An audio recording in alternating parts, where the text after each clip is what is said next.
In this video, I'm going to show you multiple ways to assign an ownership to an app.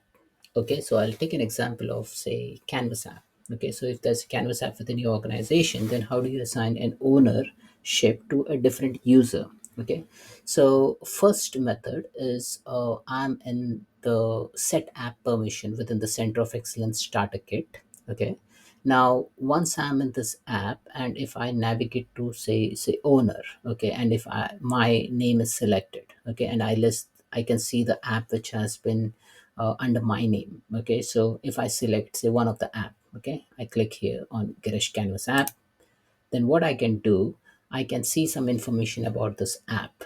Okay, and there are various settings which I can navigate. Now if I go to say add new user, okay, and I select some user, let's assume within my organization, I can select the user role as owner. Okay, the moment I select the username as owner and select the user and click on add user, that user will become the owner of the app. So this action I can do using the set app permission.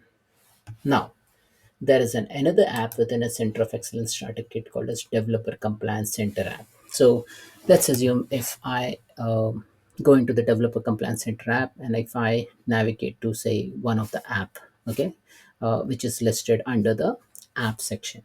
Okay, so let's say it's a store app. Okay, now I can see whole bunch of app within my organization, but let's assume I go into this app, and if I want to assign an owner for this app, okay, what I can do, I can click on this and I can select assign new owner. The moment I do that, I can assign a new owner for this particular app, and then that app is now under the ownership of that particular user. So these are the different ways through which we can assign a new owner to an already existing app.